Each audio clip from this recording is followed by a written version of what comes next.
Buqim në bu, CHI, bu, CHI podcast. Pjesa më e madhe e atij suksesi është që të tërheqësh të rinj dhe të krijosh frymën e qenit cool. Po flamur. Na bëj 3 kg mish please, se na vinë njerëz për darkë të shtunën.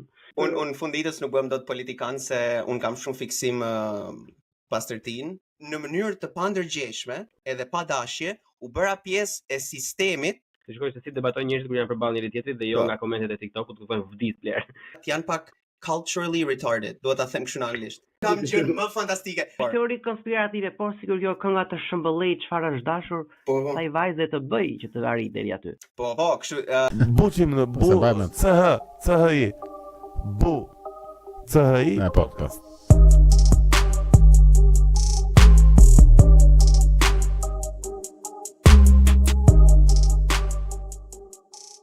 Podcastisht e djata shqiptare në këtë po shndërrohet.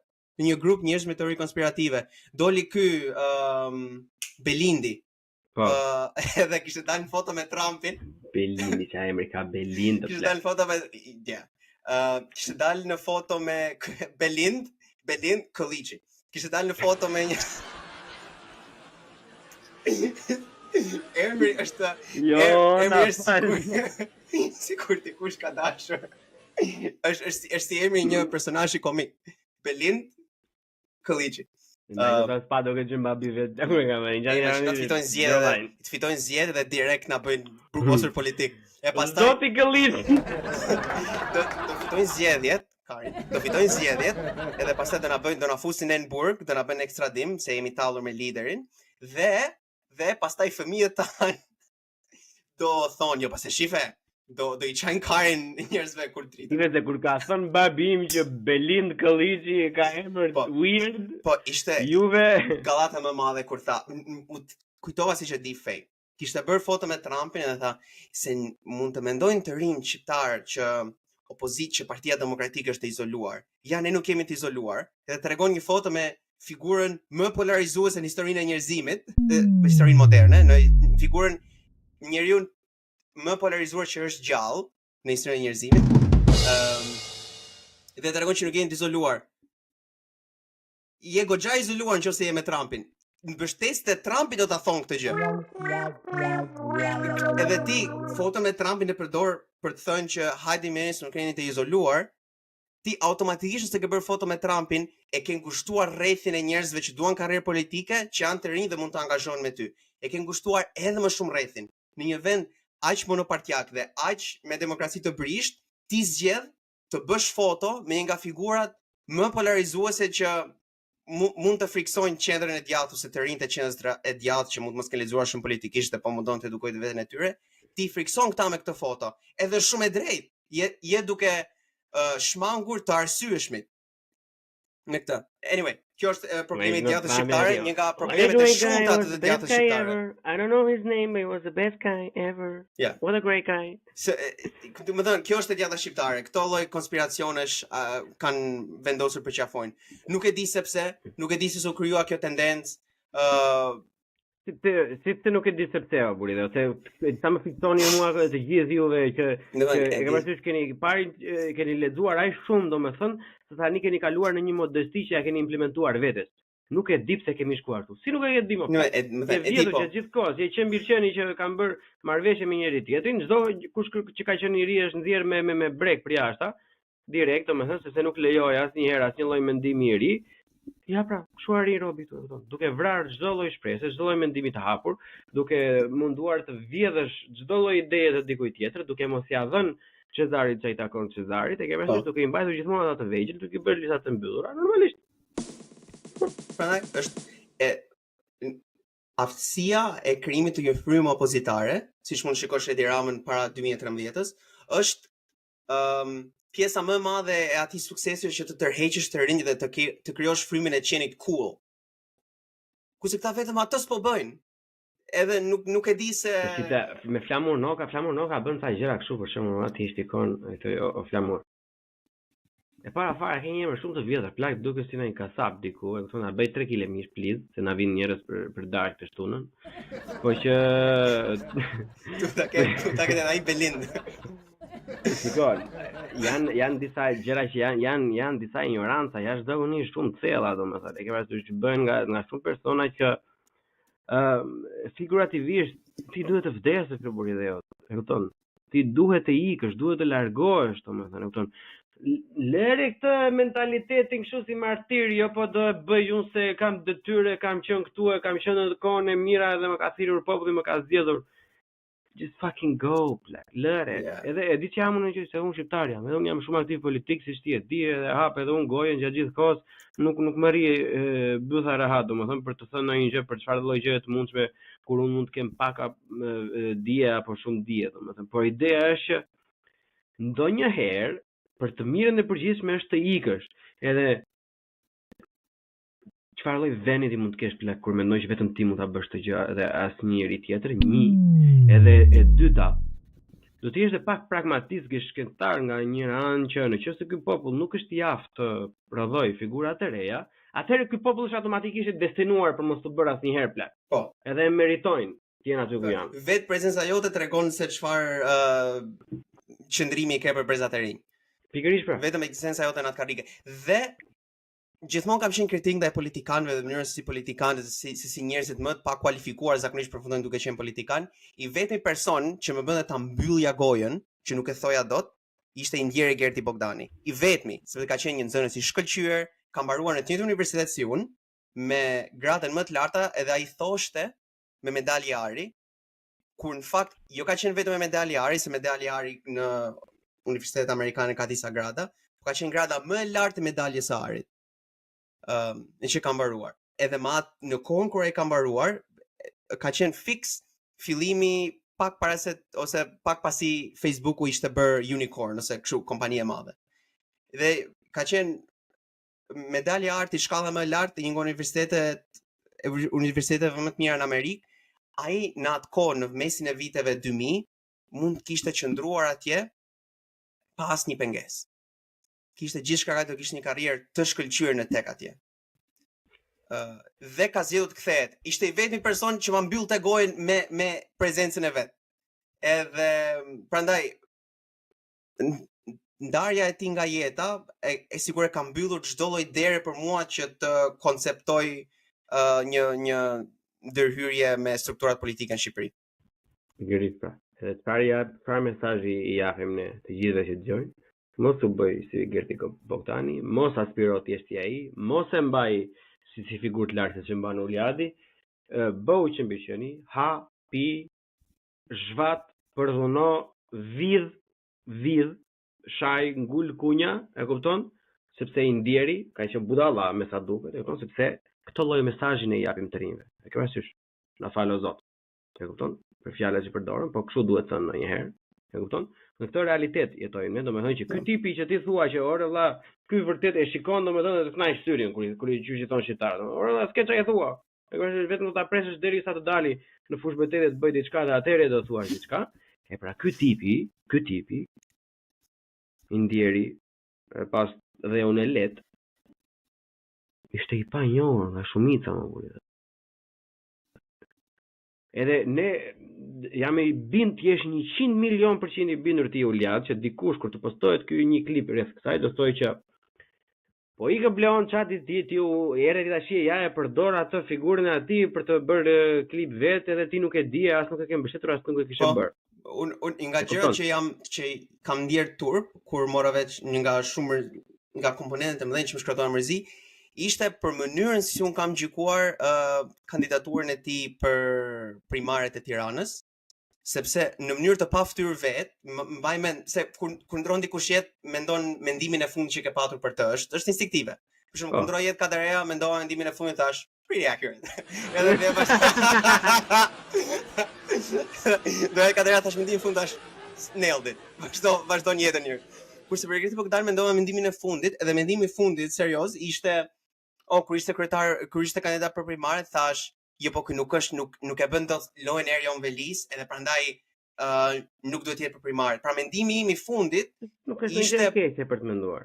Po nuk po them se bëra një gabim, por në mënyrë të pandërgjeshme edhe pa dashje u bëra pjesë e sistemit që un jam kundra ose që nuk e mbështes. Ky sistem vlera që politika duhet jetë vetëm për you're being too hard on yourself, I think. Pra, domethënë një person që I looked up to nuk e mbështeta sepse nuk ishte më i ngjashëm me personin që unë e shikoj si antivlerë. Është komplet, është ai niveli i hipokrizisë. Jo. Unë mendoj se po tregohesh shumë i ashpër me veten tënde, domethënë me lejo të kundërshtoj civilisht në këtë pikë, sepse unë nuk mendoj se ti e ke bërë që jo, po ky nuk e bën dot lojën e Rion Velia, prandaj nuk është i dur, por ti e ke menduar nga ana e mirë, nga ana e dashamirëse kundrejt Gerdit, kur ka thënë që shifet se ky është literally too good for this, e kupton? Duhet ky nuk i përshtatet, se ne vërtet themi vëlla që kur ti thua që nuk i bën të lojën e Rion Velis, ajo çfarë në të vërtet ti po thua është që ky nuk është clown mjaftueshëm për votuesit plak. Këtë po thua ti. E ke parasysh që literalisht shumica ata që votojnë një pjesë e mirë edhe mbase por mos treguar edhe ne kështu që shara tash domethënë, mbase një pjesë e mirë dhe nuk e meritojnë, por nuk e kuptojnë. E ke parasysh, edhe nuk e kuptojnë burrë, të kesh një program të mirë fill të tjerë mos të dalësh të bësh foto me nënat e lagjit. E thonë të keqin nëna sa e mirë që ja puçi dorën, të keqin të keqin buçko. E parasysh. Po ai një njeri që si bën ato. Një njeri që si bën ato, e ke parasysh. Unë fund ditës nuk bëhem dot politikan se un kam shumë fiksim pas tërtin, edhe it doesn't end well for nuk mbaron mirë për politikanët që janë fiksuar pas tërtisë, që spin duhan, që janë komplet rregull, zakonisht nuk mbaron mirë. Kështu që jam më rehat në sferat e tjera të kontributit publik dhe jo në plakon se duhet të kthejmë një farë lloje regjimi në Shqipëri, nga që është vend i vogël, domethënë dhe deri diku i bosh nuk të kthejmë kështu një si tip Republika Romake, domethënë ku kemi vetëm konsull. E ke parasysh? Edhe duhet të kemi atë ligjin diktator vetëm për 6 muaj si Ulçi Zari, domethënë edhe aty do ikte vllai do bënte një mandat direkt. Unë politikan bëhem vetëm për të jem diktator. Po si diktator nuk merrem ose të fillojnë tash, jo, po ne këtë të jap një votë të tjerë po ikë vëlla, o e bëjmë ose bëjmë, çau, bashkë për pas. Hipokrit jam unë tash. Duam demokracinë, po unë jam diktator. Kështu që mos më votoni mua. Mos më votoni. Shkatrojmë karrierat tona politike pa filluar. Just burn the boats. Digjeni anijet para se të digjeni anijet përpara se të filloj, përpara se ato intrusive thoughts që të bësh politikan të vinë në mendjen tënde, ta dish që e ke dhënë në fillim do. Kështu që ajo tema është mbyllur edhe hajde vazhdo me të tjera gjëra. Jo, gjithmonë kam pas gjithmonë kam gjykuar njerëzit, se gjithkush i ka gjykimet e veta, për shembull i shoku yt kishte që kisha un kam vënë për emrat hihim. Disa vete kanë mënyrën se si jetojnë njerëzit. Unë për shembull i gjykoj njerëzit nëse nuk janë bëre çarçave bëre zot. Unë për shembull i gjykoj njerëzit nëse për shembull nëse kanë një background shkencor ose jo. Automatikisht për shembull e di është mungesë në karakterin tim, nëse një person thot mua shikoj inteligjencë artificiale kështu e thon, unë kam bërë për shkenca politike. Automatikisht fjalët që thon pas asaj gjëje dhe është si ajo emisioni Black Mirror që janë si muffled voices. Si super episod është ai me ato. Si dikush që ka fiksim Louis Zellin edhe pastaj okay. Çado që më thuash ti pastaj fjalien nuk ka shumë vlerë. Ore plagë, ai by the way është dënuar me burg, por nuk e di do e bëj apo jo.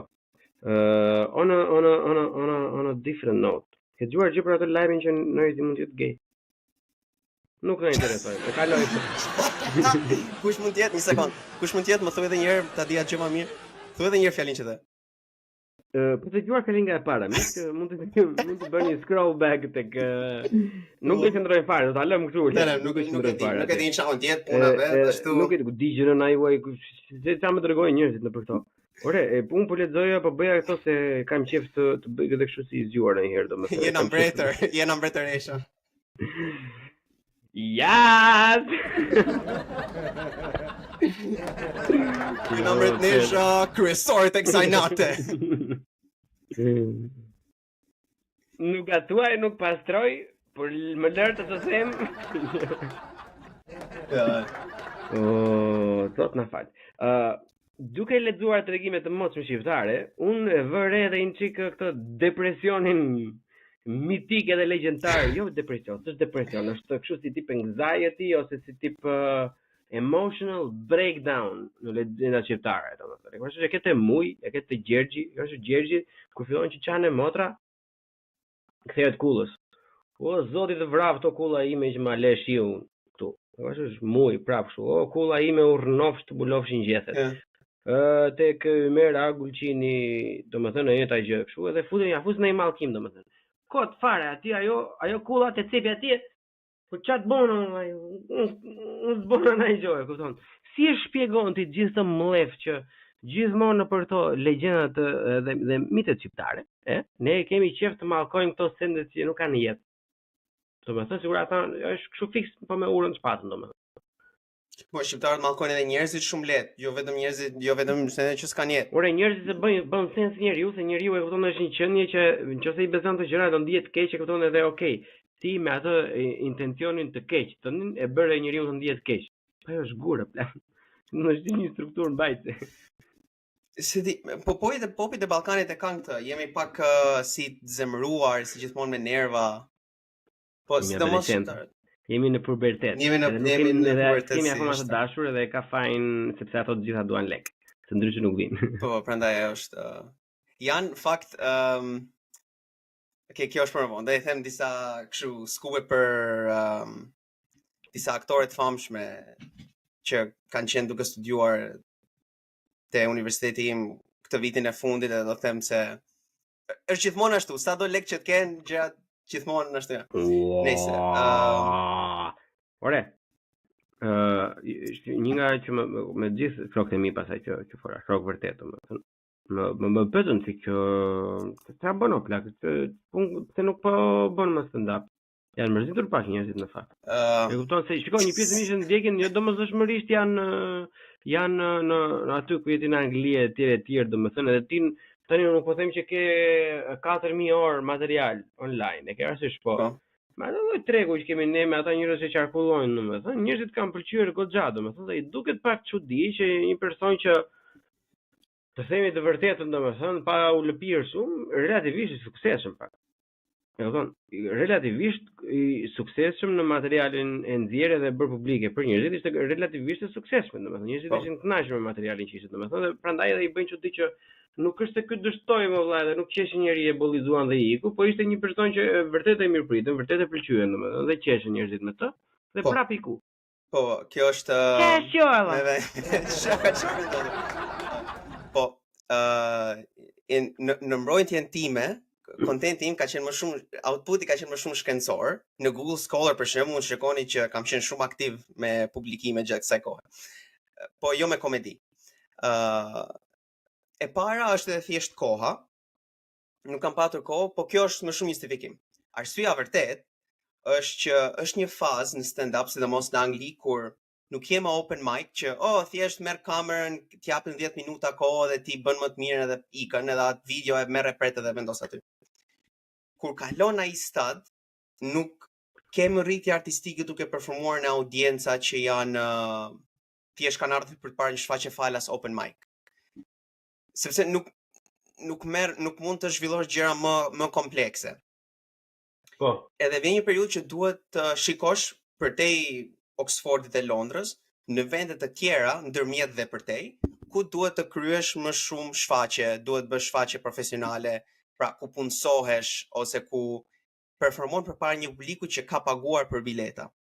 Tani, për të parë një spot, një vend në këtë shfaqje, është e vështirë sepse duhet të jesh fleksibël, pra nëse thon sonte është hapur vendi, duhet shkosh direkt atje.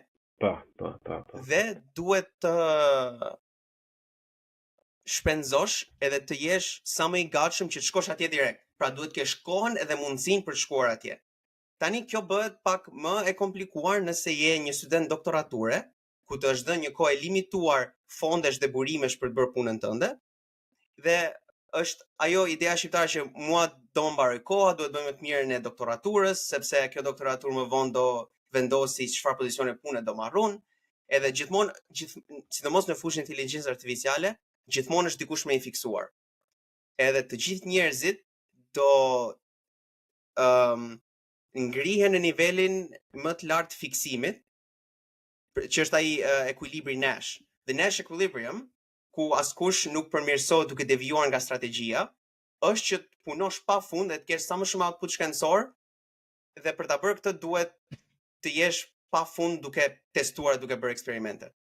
Pra, merr këtë, është një kosto shtesë për të ecur artistikisht, dhe është një kosto kohore dhe mendore për të avancuar punën kërkimore në doktoraturë. Tani është ai kompleksi shpërtimtari që njerëzit vanitos që bëjnë inteligjencë artificiale këtë kohë ka një fiksim të tmerrshëm e ne do ndryshojmë të ardhmen, ardhmja është në duart tona, duhet bëjmë më të mirën, sigurisht, edhe ky është problem, se jo çdo fushë shkencore ka këtë. Një shumë njerëz që bëjnë shkenca të tjera që janë shumë të ekuilibruar. Por ky është realiteti. Pra, kam pas këto dy gjëra, edhe të dyja më krijuan një lloj ekuacioni që më bëri që të mos e ndjek atë zhvillimin artistik. Dhe shikon pastaj që njerëzit që avancojnë në fushën e komedisë në këtë situatë nuk janë domosdoshmërisht më të talentuarit ose ata më të pasionuarit ose ata më origjinalët, por janë njerëzit që kanë kohë dhe makinë. Edhe kjo t'jep një lloj pesimizmi për skenën në përgjithësi të komedisë. Mirë, shikoj se në mënyra se funksionojnë gjërat. Për të patur prezencë profesionale në Angli, të flasim realisht, duhet që ose të kesh mundësi shkosh në përgjithëta këto fshatrat, bësh 3 orë me makinë brenda javës, brenda një pasditje të javës, jo në fundjavë, edhe të kthesh, ose të kesh kohë 1 muaj të jetës tënde, që mos të punosh, mos bësh as punë kërkimore asnjë gjë, as internship asgjë, pra të jesh mbrapa gjithë kolegëve tu, dhe të shkosh në Skoci në Edinburgh Fringe, që është festivali i Edinburgut, dhe atje të performosh sa më shumë gjatë gjithë kohës, dhe të harxhosh lekë shtesë sigurisht për promovuar shfaqjen dhe ato performancat, që të marrin parasysh. Pra që këtu krijohet një sistem shumë i padrejtë i rritjes artistike. Mund ta them edhe me shembull, Daniel Sloss për shembull. Daniel Sloss është një komedian shumë i famshëm, nuk e di nëse e ke parasysh. Daniel Sloss ka filluar që i vogël, që 17 vjeç, ka bërë shfaqjen e Edinburgh Fringe. That's good. Por kjo është se prindrit i thanë, pra mbështetën që në Shqipëri s'do ndodhte kurrë, sepse nuk i kanë lekët për ta bërë atë punë, i kanë thënë, lekët që kemi për shkollën tënde, do të japim ty që të mbështesësh karrierën tënde në komedi, sepse kjo është zgjidhja jote në jetë. A e koncepton dot ti si një 17 vjeçar të kesh mundësi ta zhvillosh të bisedë me prindrit? E para prindrit nuk e kanë lekë që ta bëjnë atë gjë, pik. Po edhe sikur ta kishin, no fucking way. Unë edhe për fëmijën tim nuk do ta bëja kurrë, do thoya, okay, do të jap këto lekët, sepse mendoj se ti bën shaka shumë të mira për pillin. It's not happening. This is not happening. Prandaj këto gjëra janë By the way, super throw in, this is not happening, po e dhjen kur hoqin arin. Krijon një situatë të padrejtë, edhe pastaj ajo të bën, kur shikon që në shkencë vlerësohesh për outputin tënd, edhe nuk është komplet e drejtë, por është pak më e drejtë, edhe ke këtë sistemin as pak meritokratik nga ana tjetër, sigurisht që të demotivon pak. Edhe shiko, le ta argëtojmë këtë, sepse unë nuk e di, me sa kemi po flasim deri tani nuk e di nëse të kuptoj 100% ose nëse bie dakord 100%. Le ta argëtojmë pak më gjatë si mendim. Kur thua që është pak si e padrejtë, domethënë, a mendon se mos është pak egzagerim se shiko, zakonisht në të parë lloj gjëri që të bësh në jetë uliad, e ka ka përcjell gjithmonë ka përcjell dikush që do ketë mundësi më shumë se sa ty. Po, gjithmonë ka për të qenë dikush ka mundësi për pak. Pse? Sepse gjithmonë ka për të qenë në rastin tim një student inxhinierie që babai i vet ka qenë inxhinier dhe gjyshi i vet dhe në 7 breza inxhinier dhe ka pasur zyrë inxhinierike, edhe ai është rritur me atë lloj fryme, siç janë mjekët në Shqipëri, e ke parasysh që zakonisht vazhdojnë me breza në përbreza. E kupton? Edhe ndryshe jam unë, e kupton, kur babai im ka pasur dëshirën të bëjë inxhinier, po sa arriti do. Po është në AI, është në machine learning, është kudo. Edhe mund të shohësh nga ajo anë, domethënë që thifet se kjo është e padrejtë, se ata kanë këto avantazhe se kanë kohë dhe kanë këto gjëra, por që ti ke më shumë mundësi se sa mund të kishe dikush që është në Tiranë, përveç me Edinburgh Fringe, se ti je në Oxford, për ta parë gotën pak plot, domethënë. Ti ke më shumë mundësi për të eksploruar atë se sa dikush që jeton në Afrikën e Jugut, për shembull. Edhe ajo që do të thoya unë, shifë, këtë vërtet njeriu uliat vërtet mund të ketë shumë kohë edhe makinën edhe mund të ketë asnjë lloj gjëje, domethënë ajo është ajo sakrifica e komedianëve që e quajnë edhe komedianët vetë, domethënë që most of them are fucked up anyway. Për ti po bën PhD, mik i nderuar. E ke parasysh këtë në qoftë se kjo është sakrifica, në qoftë se ky është kurbani që ti do therrësh, domethënë që të bësh një doktorant i mirë, that's okay. Yeah. Me sa duket ajo është altari i ëndrave ku duhet të është altari i pagani i ëndrave ku duhet të bësh një sakrificë, edhe për mua është mikrofoni. Është literalisht mendoje si një qenë që po i pret gurmazin edhe po deret ai si tek si e ka jo apokalipso, ke parasysh po deret gjakun ato. Atë po mendoj. Ti për mua është më shumë si një mikrofon, është just a mic stand. Që po heq. Jo, miku jam unë edhe nuk e kam i thjep edhe të tregoj, pavarësisht se e përmend të faktin e backgroundit tim, po nuk i asnjëherë mundon të qëndroj larg gjithmonë karrierës time akademike, domethënë unë kam mbaruar bachelorin, kam mbaruar me 101 halle. Shpirti im e di, domethënë, po që aq kapacitet kisha, po nuk e di, ashtu ishin gjërat, valla, nuk e di ta shpjegoj. Edhe në një moment të jetës unë vendosa që do bëj hap tjetër apo do bëj hapin tjetër. Edhe me një analizë thjesht të tregut, të përgjithshëm, domethënë edhe në qëllimet që unë i kisha vënë vetes, e kuptova që po të vazhdosh hapin tjetër akademik, domethënë mua do më sillte afat shkurtër, diku te 300, 400, 500, 600 euro në muaj, domethënë. Pastaj po në kurse 2 vite pune në terren, mbas 2 vitesh do më sillni një sumë më shumë se sa ato 500-600 euro, domethënë, vendosa në mënyrën më pragmatike të mundshme që unë do hy detit me kokë, edhe nuk do bëj një përgatitje tjetër, e kupton? Po. Unë akoma sot tek sa ditë dëgjoj njerëz që mëson një pozitiv, e ke bërë gabim, po ata që e kanë shpikur se kanë shpikur kot, ata që e bëjnë nuk e bëjnë kot, se përderisa është diçka bën etj tash rezultri. Nuk mund të bëhemi tash të gjithë shkëntarë valla. Unë kam këto prirje, jetri ka atë prirje, e kupton? Njeriu duhet nuk it's okay, plak. It's okay të sakrifikosh gjëra. Po unë thjesht nuk e di se sa përfundimtare e ke ti këtë. Unë mendoj që nuk është përfundimtare. Është forma e artit që unë me cilën unë shikoj botën, sigurisht që nuk është përfundimtare, po situata është kjo. Edhe duhet kur ti sa të dorëzosh doktoraturën, sa të mbarosh ajo plak ti do fillosh prapë. Jo, më sigurisht unë prapë nuk është se nuk bëj fare, po thjesht shkoj shumë më rrallë, edhe ka diçka si puna palestrës, kur shkon më rrallë ose si puna e vrapit, po energjinë e vrapit unë kam bëj vrapin distanca gjata. Kur bën 15 kilometra ose merret fryma po të kap ato buzin ai thotë po bëj 15 kilometra. Po kur kam bërë 15 kilometra edhe pastaj kur i bëj prap pas disa muajsh dhe shoh që nuk jam aq mirë, është shumë e frikshme si ndjesi. Edhe me stand-upin është më dallueshme se ke audiencë. Edhe e dallon që në reagim të njerëzve kur nuk je më në atë, nuk e ke bërë nxemjen si dikur. Se të dalësh në skenë 1 ose 2 herë në javë është shumë ndryshe nga 1 herë në muaj. Sado që të përgatitesh për atë herë 1 herë në muaj. Një gjysmë përgatitje edhe 1 ose 2 herë në javë, je shumë më i nxehur dhe shumë më koshient për materialin tënd dhe prezencën artistike, sesa një përgatitje kolosale po vetëm 1 herë në muaj. Edhe këtë e ndjen edhe pastaj ajo bëhet, kupton, it's a snowballing effect. Sa më kohë që ndalon, aq më shumë rritet kostoja e dhimbjes që do kesh kur dash për të parë sken. Edhe pastaj vjen një periudhë që thua, unë po stresoj në laborator. Edhe tani ta heq këtë stresin e laboratorit, edhe të punoj më pak për të shkuar për të stresuar diku tjetër, edhe pastaj thjesht krijohet një barrierë energjie që nuk e kalon dot më. I think mendoj se kjo është arsyeja, sepse nuk kam performuar më shumë. Dark do të janë akonda.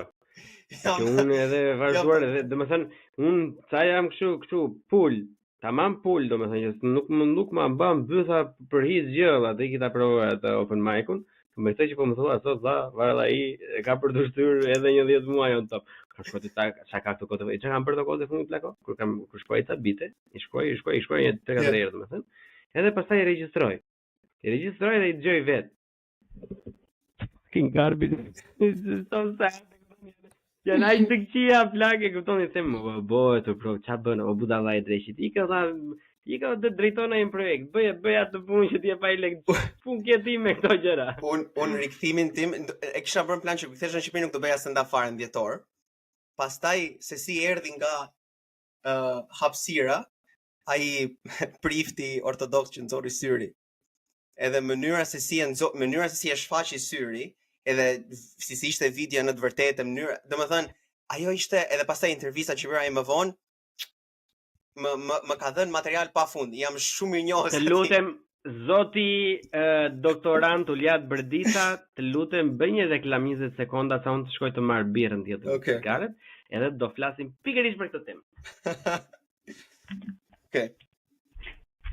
Tani unë kam menduar që të bëj një shfaqje në dhjetor për këtë, ose do ta përmend, prandaj nuk do flas shumë këtu tani, por ishte thjesht një ngjarje që pa dashur të them mendimet e mia, më bëri shumë përshtypje.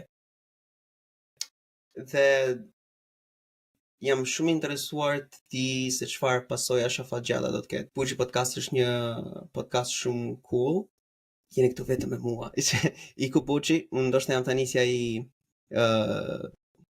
xhaxhai me sekretet e errta që me cilin keni mbetur vetëm. Oh, sa që ke rritur. Okej, migo. Tashi. Po. Do flas më shumë në dhjetor për këtë se akoma po e mundom ti mbledh mendimet, po që është gjë më shqiptare e mundshme.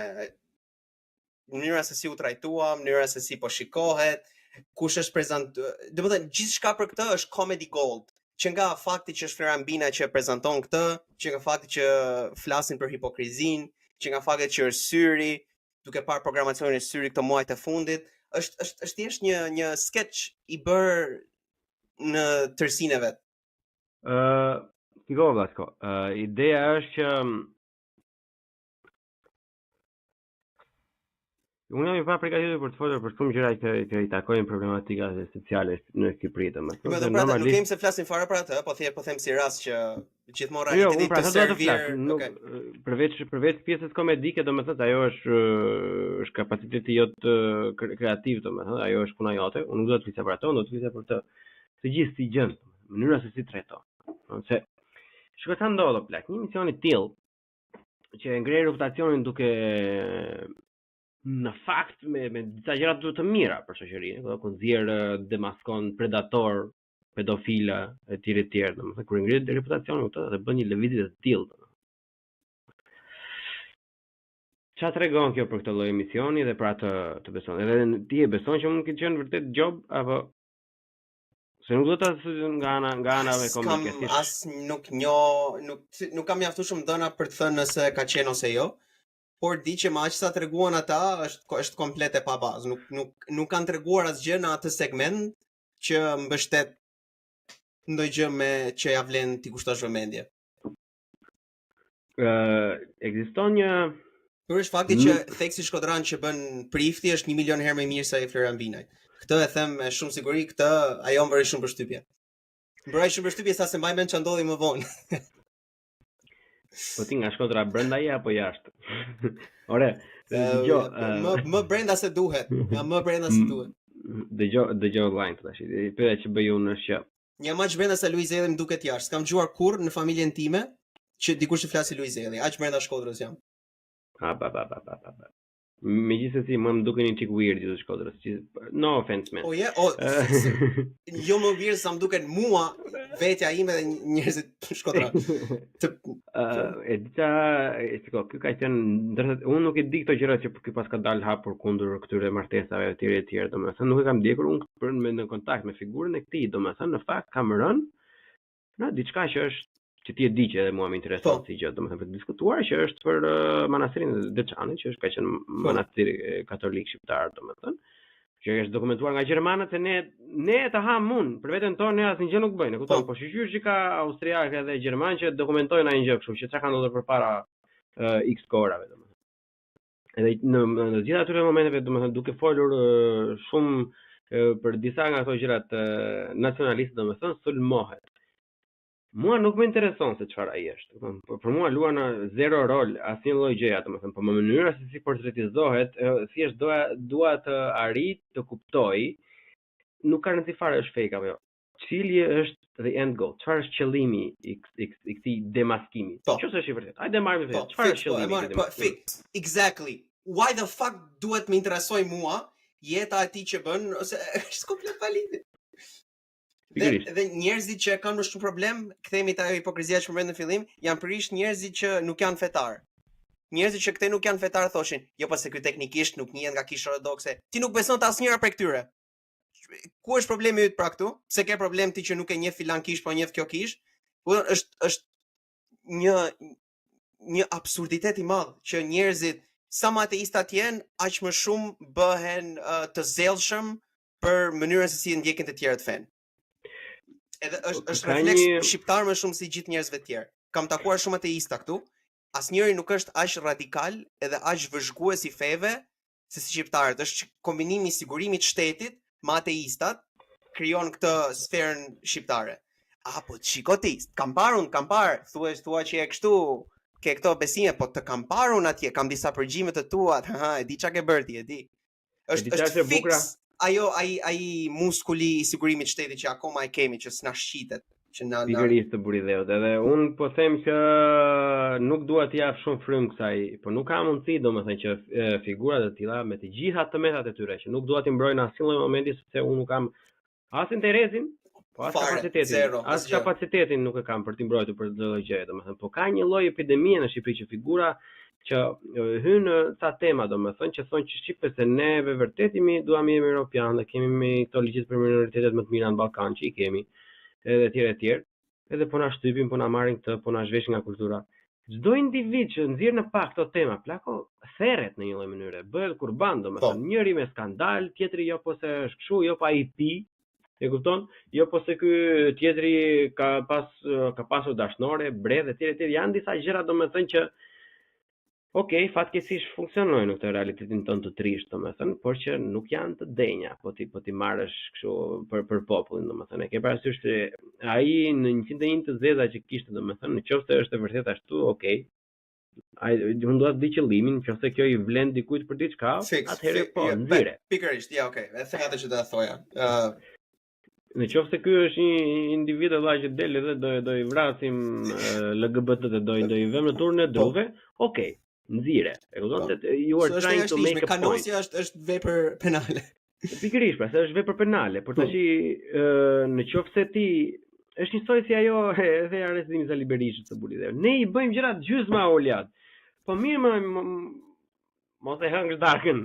Po kur e bët këtë, nuk e bëje dot komplet të gjithën që të ishte e besueshme me të gjitha provat që të ishte e padiskutueshme fare, domethënë siç ke bër qindra episode më përpara, megjithatë që ke kapur flagrante, që ke postuar çdo lloj gjëje të mundshme, domethënë. Pse nuk mund të bësh diçka që është bulletproof, plak, që është e blinduar komplet, edhe që ti sjell sukses. Është duke kaluar një periudhë syri që janë të fiksuar me seksin. Kanë për shembull ishte një që shkuan I thanë qeni im është gay, kishte bërë një kamerë për dikë, për një veterinar, po I thoshin qeni im është gay edhe. Është një po kalojnë një periudhë, është ndoshta adoleshenca televizive, nuk e di. Ose dëmës në vërtet. Që fiksohen me seksin. Se nuk e di sepse kemi këtë fiksim me seksin si shoqëri, po është një fiksim me seksin edhe me jemi të frustruar prandaj. Edhe këtë me seksin, po edhe këtë çdo femër, çdo artiste femër e re shtyhet që të ketë një prezencë sa më seksuale në skenë, kur nuk është e nevojshme për të bërë muzikë të mirë. Po normalisht le të kthehemi në vanitetin tim personal. Është miku im është godina gjithmonë ka dy pjesë përbërëse që një njeriu kupton, është struktura mbajtëse dhe fasada. Kur nuk e strukturë mbajtëse, fasadën do reklamosh. Ke parasysh? Është kaq e thjeshtë. E ke parasysh kur nuk ke bërtham, kur ti nuk ke se çfarë ofron, do më thaj që do bësh kakofoni etj. Kujtëm sigurisht gjithçka shndërrohet jeta gjithmonë ndodhen njëta gjë. Këtë kam problemin me Shqipërinë. M'duket sikur është një jetë skenar që luhet çdo vit. E njëjta gjë, prapë njëjta gjë. Për shembull ndodhi kjo me vajzën Yll Kamujos që u nda nga Prince Leka. E ke parasysh? I couldn't give a less of a fuck. Po gjithmonë dole ajo se gjyshi këtij ka vjedhur Arin, gjyshi këtij nuk la Fanolin, jo po kjo kështu, jo po ashtu. Filloi edhe një herë të njëjti muhabet. O plak, ç'a do bësh ti për këtë, pra what you gonna do about it? Ta vodhi Arin, okay, ta vodhi. Bëre gjë, jo. Mori tash më çaj trapi kot tash se kemi radhë të tjera, ne po shikojmë që do të ecim përpara, do vëmë ndaj lek, bëjmë ndaj shtëpi, ti më thua mua vodhja e Jarit. Po çfarë të bëjë unë tash vodhja e Jarit ai tash?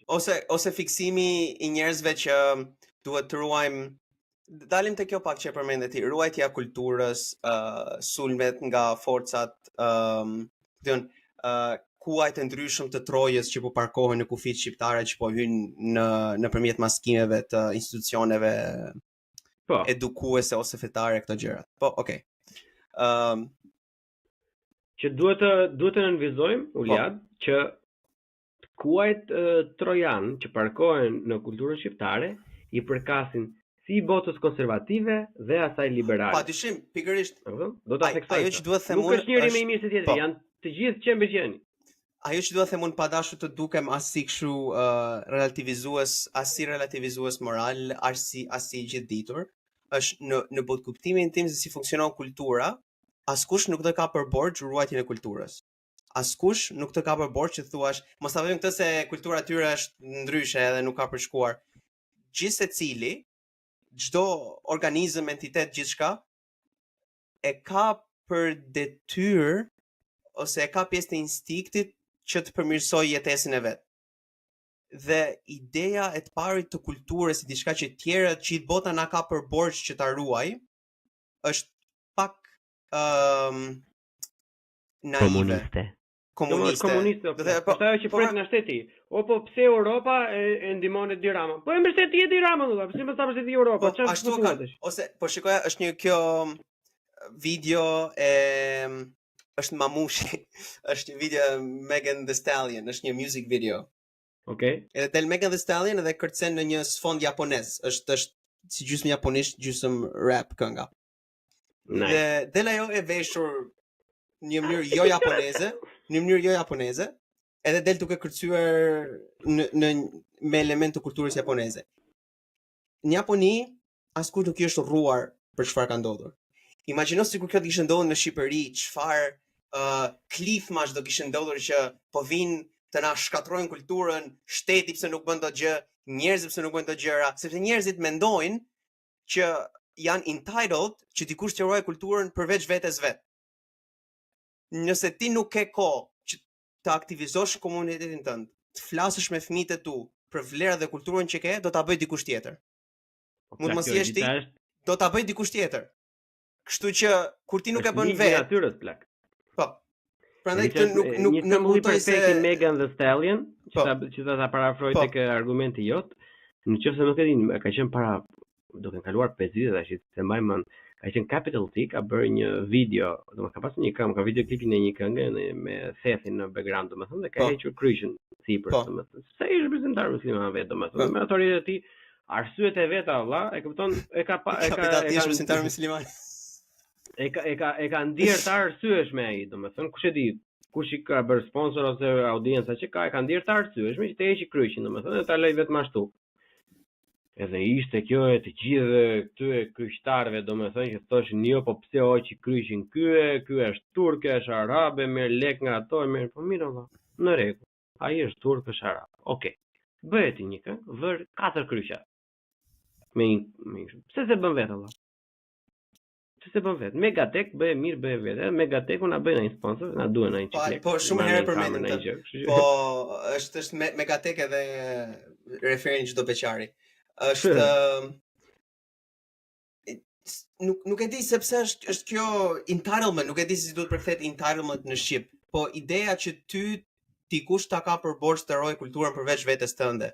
Është pjesë e natyrës njerëzore, kulturat vdesin. Është edhe himni ynë, kombet shuhen përmbi dhe.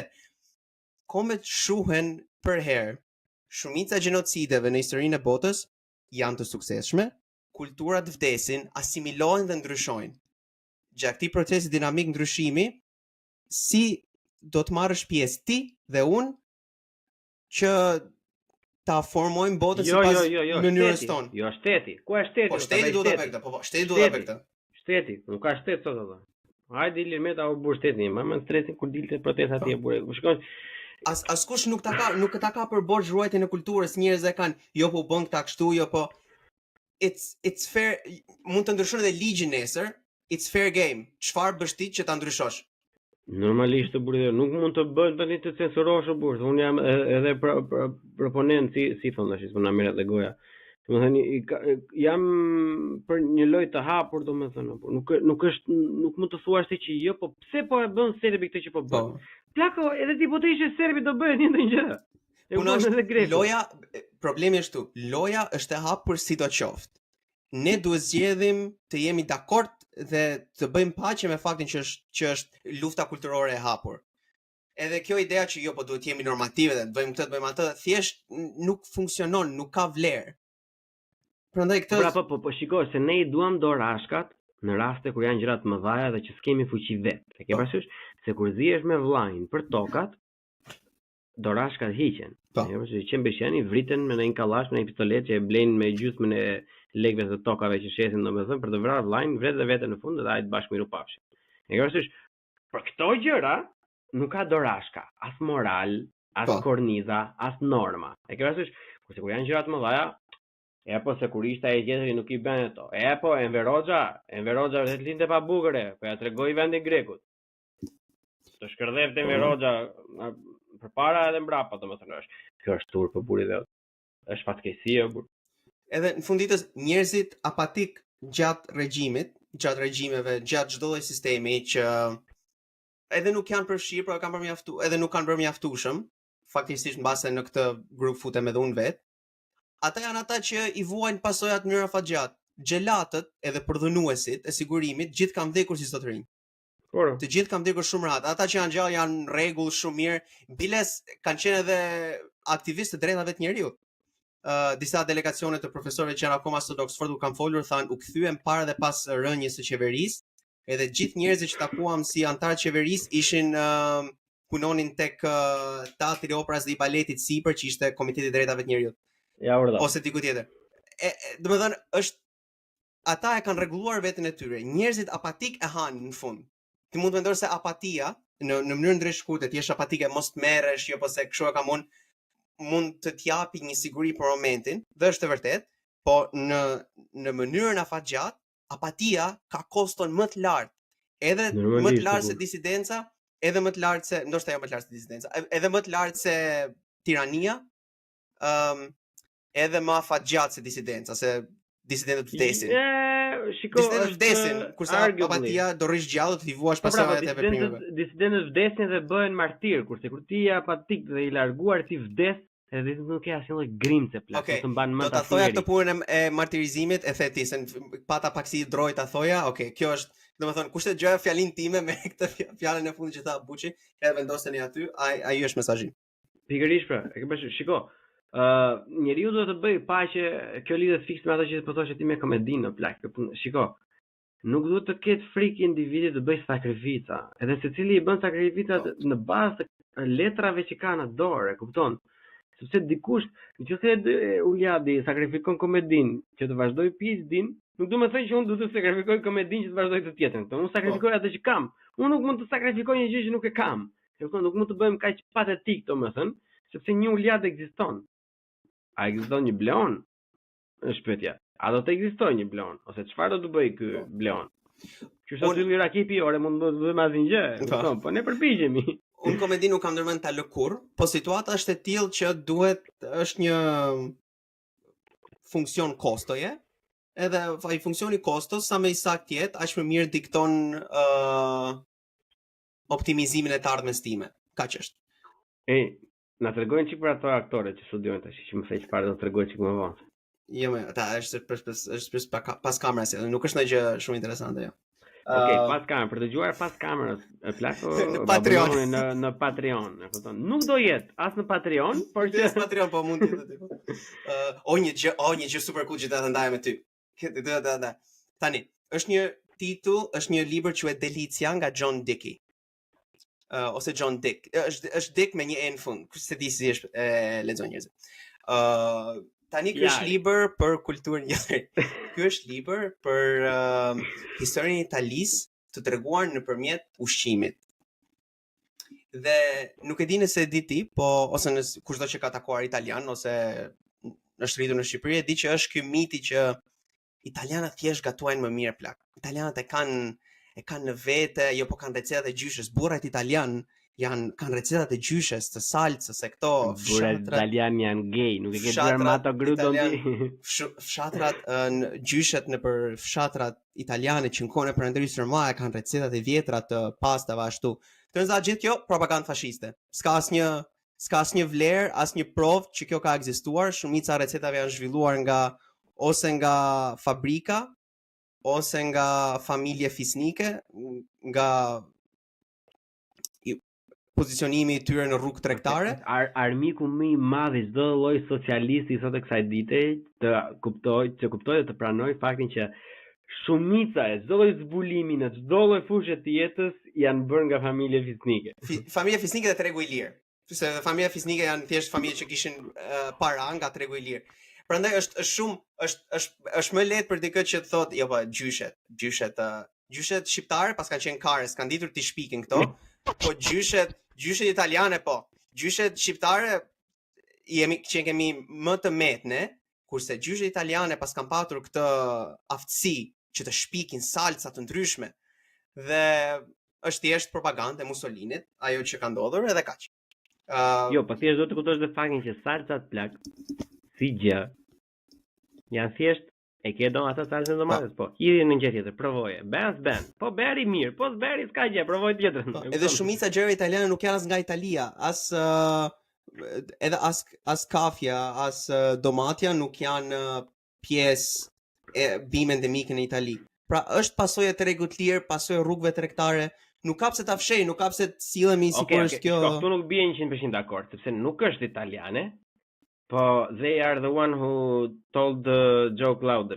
Po kjo është ideja që shumë gjëra i marrim si të mirëqena kur nuk janë, edhe shumë gjëra që kujtojmë se ka kohë që kanë ekzistuar, në fakt janë produkte të propagandave të kohëve të fundit. Jo, përveç të propagandave, domethënë ku ka tym, diku ka dhe zjarre. Ke parasysh se gjithmonë të si mos në Berlin këto leftë kanë fiksim. Po jo, se noodles, e ke parasysh pasta ka ardhur nga Kina. Okej. Ti kur ikën në restorant porosit pas kineze apo bolognese tash. Lëre tash më ka ardhur nga Kina. Nuk ka rëndësi, tregu i lirë vlla, jetojmë në një treg të lirë. Po, e bëri më mirë ky. Hajde, hap krahun. Ose këtë, që të tregoj një libër që është i bën njerëzit me nerva. Një sekondë. Hajde. Buçim në bu, CHI. Bu, CHI podcast.